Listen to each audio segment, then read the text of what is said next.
Hi ವೀಕ್ಷಕರೇ, welcome to my channel ಮನೆ ಮಂದಿ ಊಟ. ವೀಕ್ಷಕರೇ, ನಾನಿವತ್ತು ಸೊಪ್ಪಿನ ಹುಳಿ ಹೇಗೆ ಮಾಡೋದು ಅಂತ ಹೇಳ್ಬಿಟ್ಟು ತುಂಬ ಈಸಿ ವೇನಲ್ಲಿ ಹೇಳ್ಕೊಡ್ತೀನಿ ವೀಕ್ಷಕರೇ. ಸೂಪರ್ ಆಗಿರುತ್ತೆ, ಟೇಸ್ಟ್ ಅಂತೂ ಅಲ್ಟಿಮೇಟ್ ಆಗಿರುತ್ತೆ. ಇದಂತೂ ಮುದ್ದೆ ಜೊತೆಯಲ್ಲಿ, ಅನ್ನದ ಜೊತೆಯಲ್ಲಿ ಸೂಪರ್ ಆಗಿರುತ್ತೆ ವೀಕ್ಷಕರೇ.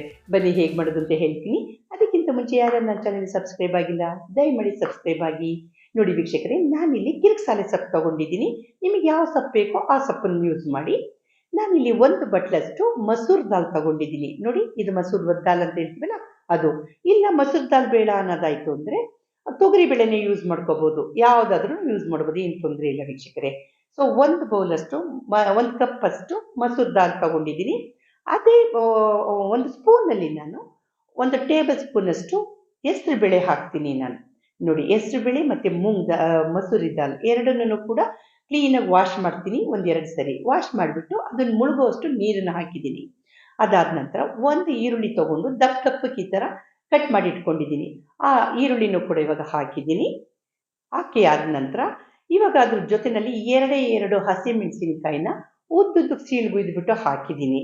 2 ಹಸಿಮೆಣಸಿನಕಾಯಿ, 1 ಈರುಳ್ಳಿ ಇಷ್ಟನ್ನು ಹಾಕಿದ್ದೀನಿ. ಅದಾದ ನಂತರ ಈಗ ನಾನು ಏನು ಸೊಪ್ಪು ತಗೊಂಡು ತೊಳೆದ್ಬಿಟ್ಟು ಇಟ್ಕೊಂಡಿದ್ದೆಲ್ಲ ಆ ಸೊಪ್ಪನ್ನು ನಾನು ಸಣ್ಣದಾಗಿ ಕಟ್ ಮಾಡಿ ಇಟ್ಕೊಂಡಿದ್ದೀನಿ. ಈ ಕಟ್ ಮಾಡಿರುವಂಥ ಸೊಪ್ಪನ್ನು ಕೂಡ ಇವಾಗ ನಾನು ಅದಕ್ಕೆ ಆ್ಯಡ್ ಮಾಡ್ತಾ ಇದ್ದೀನಿ. ಇಲ್ಲಿ ಸೊಪ್ಪನ್ನ ನಿಮಗೆ ಯಾವ ಸೊಪ್ಪು ಬೇಕೋ ಅದನ್ನು ನೀವು ಯೂಸ್ ಮಾಡ್ಕೋಬೋದು. ಕಿರಿಕ್ಸಾಲೆ ಸೊಪ್ಪಾದರೂ ಯೂಸ್ ಮಾಡ್ಬೋದು, ಅಥವಾ ಮಸ್ಸಪ್ಪಿನ ಸೊಪ್ಪು ಅಂತ ಬರುತ್ತಲ್ಲ ಅದನ್ನಾದರೂ ಯೂಸ್ ಮಾಡ್ಬೋದು, ದಂಟಿನ ಸೊಪ್ಪಾದ್ರೂ ಯೂಸ್ ಮಾಡ್ಬೋದು ವೀಕ್ಷಕರೇ. ಇದಾದ ನಂತರ ಈಗ ನಾನು ಅದನ್ನು ವೆಯ್ಟನ್ನು ಹಾಕ್ಬಿಟ್ಟು 2 ಕೂಗಿಸ್ಕೊತೀನಿ. 1-2 ಬೇಕಾದಷ್ಟಾಗುತ್ತೆ ಇಷ್ಟು ಬೇಯೋದಕ್ಕೆ. ಇದಾದ ನಂತರ ಈಗ ನಾನು ಸ್ವಲ್ಪ ಹಸಿ ತೆಂಗಿನಕಾಯಿನ ಹಾಕ್ತಾ ಇದ್ದೀನಿ. 4 ಸ್ಪೂನಷ್ಟು ಹಸಿ ತೆಂಗಿನಕಾಯಿ, ಆಮೇಲೆ 2 ಟೊಮೆಟೊ ಹಣ್ಣು, ಸಣ್ಣದೊಂದು ನಿಂಬೆಹಣ್ಣು ಗಾತ್ರದಷ್ಟು ಹುಣಸೆ ಹಣ್ಣು, ಆಮೇಲೆ 1.5 ಟೇಬಲ್ ಸ್ಪೂನಷ್ಟು ಸಾರಿನ ಪುಡಿ. ಇಷ್ಟೇ ವೀಕ್ಷಕರೇ ಬೇಕಾಗಿರೋದು. ಅದಾದಮೇಲೆ 1 ಚಿಟಿಕೆ ಅರಿಶಿನ ಪುಡಿ. ಇಷ್ಟನ್ನು ಹಾಕ್ಬಿಟ್ಟು ನೀರು ಹಾಕ್ಕೊಂಡ್ಬಿಟ್ಟು ಈಗ ನಾನು ರುಬ್ಕೊಂಡ್ಬಿಟ್ಟು ಬರ್ತೀನಿ. ಇಷ್ಟೇ ವೀಕ್ಷಕರೇ ಬೇಕಾಗಿರೋದು ಮಸಾಲೆ ಇದಕ್ಕೆ. ಇದು ಬಿಟ್ಟು ಇನ್ನೇನು ಕೂಡ ನಾನು ಹಾಕೋದಿಲ್ಲ.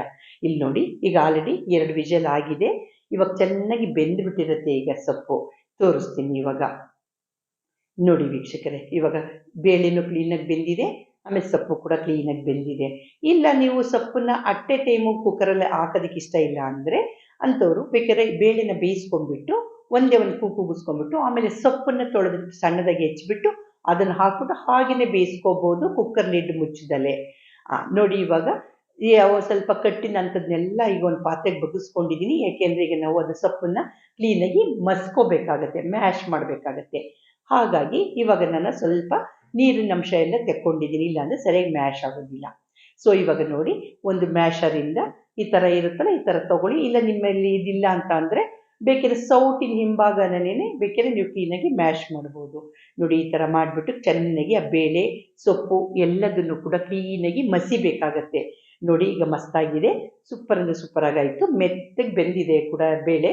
ಇವಾಗ ಇದಕ್ಕೆ ನಾನು ಏನು ರುಬ್ಕೊಂಡಿದ್ನಲ್ವಾ ಖಾರ ಎಲ್ಲ, ಅದನ್ನು ಕೂಡ ಇವಾಗ ನಾನು ಹಾಕ್ತೀನಿ. ಅದಕ್ಕಿಂತ ಮುಂಚೆ ಸ್ವಲ್ಪ ಅದೇನು ನಾನು ಬಸ್ಕೊಂಡಿದ್ದು ಕಟ್ಟನ್ನು ಕೂಡ ಹಾಕಿದ್ದೀನಿ.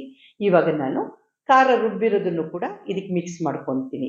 ನೋಡಿ, ಇದನ್ನು ಖಾರ ಎಲ್ಲ ಮಿಕ್ಸ್ ಮಾಡ್ಕೊಂಡಾದ ನಂತರ ಅದಕ್ಕೆ ನಾನು ಸ್ವಲ್ಪ ನೀರನ್ನು ಹಾಕ್ಕೊಂಡ್ಬಿಟ್ಟು ಇನ್ನೊಂದು ಸ್ವಲ್ಪ ಎಲ್ಲ ಕ್ಲೀನಾಗಿ ತೊಳೆದ್ಬಿಟ್ಟು ಖಾರನೆಲ್ಲ ಅದಕ್ಕೆ ಹಾಕಿದ್ದೀನಿ. ಹಾಕ್ಬಿಟ್ಟು ಒಂದ್ಸರಿ ಕ್ಲೀನಾಗಿ ಮಾಡ್ತೀನಿ. ಇಲ್ಲಿ ನಿಮಗೆ ಕನ್ಸಿಸ್ಟೆನ್ಸಿ ನೀವು ನೋಡ್ಕೊಳ್ಳಿ, ಎಷ್ಟು ಗಟ್ಟಿ ಬೇಕು ಸಾಂಬಾರು ಅಂದ್ಬಿಟ್ಟು. ಏಕೆಂದರೆ ಅದು ಕುದ್ದಾಗ ಇನ್ನೂ ಸ್ವಲ್ಪ ಗಟ್ಟಿ ಆಗುತ್ತೆ. ಹಾಗಾಗಿ ಸ್ವಲ್ಪ ನೀರಿನ ಅಂಶ ಜಾಸ್ತಿನೇ ಇರೋ ಥರ ಕನ್ಸಿಸ್ಟೆನ್ಸಿ ಮಾಡ್ಕೊಳ್ಳಿ. ಅದಾದ ನಂತರ ರುಚಿಗೆ ಎಷ್ಟು ಬೇಕಷ್ಟು ಉಪ್ಪನ್ನು ಕೂಡ ನಾನು ಆ್ಯಡ್ ಮಾಡ್ತಾ ಇದ್ದೀನಿ. ಉಪ್ಪನ್ನು ಹಾಕಿದ ನಂತರ ಇನ್ನೊಂದ್ಸರಿ ಕ್ಲೀನಾಗಿ ಸ್ಟಿರ್ ಮಾಡಿಬಿಟ್ಟು ಇವಾಗ ಕುದಿಯೋದಕ್ಕೆ ಅಂತ ಹೇಳ್ಬಿಟ್ಟು ಇಡ್ತೀನಿ. ಸಾಂಬಾರ್ದು ಹಸಿ ವಾಸನೆ ಹೋಗೋ ತನಕ ಕ್ಲೀನಾಗಿ ಸ್ವಲ್ಪ ಕುದಿಸ್ಕೋಬೇಕಾಗತ್ತೆ ನಾವು. ನೋಡಿ, ಇವಾಗ ಒಂದು ಹದದಲ್ಲಿ ಬಂದಾಗಿದೆ ಸಾಂಬಾರು. ಇಷ್ಟು ಗಟ್ಟಿ ಮಾಡ್ಕೊಂಡಿದ್ದೀನಿ ನಾನು. ಇಲ್ಲ ನಿಮಗೆ ಇನ್ನೂ ಸ್ವಲ್ಪ ತೆಳ್ಳಗೆ ಬೇಕು ಅಂತ ಅನ್ನೋರು ಇನ್ನೂ ಸ್ವಲ್ಪ ನೀರು ಮಿಕ್ಸ್ ಮಾಡ್ಕೊಂಡ್ಬಿಟ್ಟು ಕುದಿಯೋದಕ್ಕೆ ಇಟ್ಬಿಡಿ. ನೋಡಿ, ಇವಾಗ ಆಲ್ಮೋಸ್ಟ್ ಎಲ್ಲ ಚೆನ್ನಾಗಿ ಕುದೀತಾ ಇದೆ. ಇವಾಗ ನೋಡಿ, ಸಾಂಬಾರೆಲ್ಲ ಇವಾಗ ಆಲ್ಮೋಸ್ಟ್ ಆಗೋಗಿದೆ. ಈ ಹಸಿ ವಾಸನೆ ಕೂಡ ಎಲ್ಲ ಹೋಗಾಗಿದೆ. ಈಗ ನಾನು ಒಂದು ಸ್ವಲ್ಪ ಉಪ್ಪು ಸಾಕ ಹೇಗೆ ಅಂತ ಒಂದ್ಸರಿ ಟೆಸ್ಟ್ ಮಾಡ್ತಾ ಇದ್ದೀನಿ. ಟೆಸ್ಟ್ ಮಾಡಿಬಿಟ್ಟು ಬೇಕಾದರೆ ನೀವು ಇಲ್ಲಿ ಸಂದರ್ಭದಲ್ಲಿ ಸ್ವಲ್ಪ ಉಪ್ಪು ಬೇಕಂದರೆ ಆ್ಯಡ್ ಮಾಡ್ಕೊಳ್ಳಿ. ಇದಕ್ಕೆ ನಾವು ಈಗ ಒಗ್ಗರಣೆ ಹಾಕಬೇಕಾಗತ್ತೆ. 1-2 ಸ್ಪೂನಷ್ಟು ಎಣ್ಣೆ ಹಾಕ್ಬಿಟ್ಟು ಅದಕ್ಕೆ 1/4 ಟೇಬಲ್ ಸ್ಪೂನು ಮಸ್ಟರ್ಡ್ ಸೀಡ್ಸ್ ಸಾಸಿವೆ, ಒಂದು 1/4 ಟೇಬಲ್ ಸ್ಪೂನ್ ಅಷ್ಟು ಜೀರಿಗೆ ಕೂಡ ಹಾಕಿದ್ದೀನಿ. ಇದೆರಡು ಸ್ವಲ್ಪ ಸಿಡಿಲಿ. ಸಿಡಿದಾದ ನಂತರ ಅದಕ್ಕೆ 2 ಒಣಮೆಣಸಿನಕಾಯಿನ ಹಾಗೆಯೇ ರಫಾಗಿ ಮುರಿದ್ಬಿಟ್ಟು ಹಾಕಿದ್ದೀನಿ. ಇದು ಹಾಕಿದ ನಂತರ ಸ್ವಲ್ಪ ಹಸಿ ಕರಿಬೇವನ್ನು ಕೂಡ ಹಾಕ್ತೀನಿ. ಸ್ವಲ್ಪ ಜಜ್ಜಿಬಿಟ್ಟು ಬೆಳ್ಳುಳ್ಳಿ ಕೂಡ ಹಾಕ್ತೀನಿ. ಬೆಳ್ಳುಳ್ಳಿನ ನಿಮಗೆ ಸಿಪ್ಪೆ ತೆಗೆದಾದ್ರೂ ಜಜ್ಜಿಬಿಟ್ಟು ಹಾಕ್ಬೋದು, ಇಲ್ಲ ಸಿಪ್ಪೆ ಸಮೇತನೇ ಜಜ್ಜಿ ಕೂಡ ಹಾಕ್ಬೋದು. ನೋಡಿ, ಇವಾಗ ಅದಕ್ಕೆ ಸ್ವಲ್ಪ ಹಸಿ ಕರಿಬೇವು ಕೂಡ ಹಾಕಿದ್ದೀನಿ. ಹಾಕಿದ ನಂತರ ಒಂದ್ಸರಿ ಕ್ಲೀನಾಗಿ ಮಿಕ್ಸ್ ಮಾಡ್ಕೊಳ್ತೀನಿ. ಆ ಏನು ಬೆಳ್ಳುಳ್ಳಿ ಇದೆ ಅದು ಸ್ವಲ್ಪ ಈ ಥರ ಕೆಂಪಗೆ ಫ್ರೈ ಆಗಬೇಕು. ಫ್ರೈ ಆಗೋ ತನಕನೂ ಕೂಡ ಸ್ವಲ್ಪ ಇದನ್ನು ಮಾಡಿ. ಅದಾದ ನಂತರ ಈಗ ಏನು ಸಾಂಬಾರಿದೆ ಅದನ್ನು ಫುಲ್ಲು ಬಗ್ಗಿಸ್ಬಿಡ್ತೀನಿ. ಬಗ್ಸಿದ ಮೇಲೆ ಒಂದ್ಸರಿ ಸ್ಟಿರ್ ಮಾಡೋದು. ನೋಡಿ ವೀಕ್ಷಕರೇ, ಸೂಪರ್ ಅಂದರೆ ಸೂಪರ್ ಆಗಿರುವಂಥ ಒಂದು ಸೊಪ್ಪಿನ ಹುಳಿ ರೆಡಿ ಆಗೋಯ್ತು. ಮಾಡೋದು ಕೂಡ ತುಂಬ ಈಸಿ.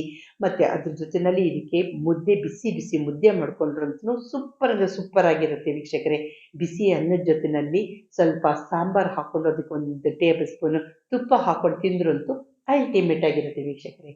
ನೀವು ಒಂದ್ಸರಿ ಟ್ರೈ ಮಾಡಿ. Thank you.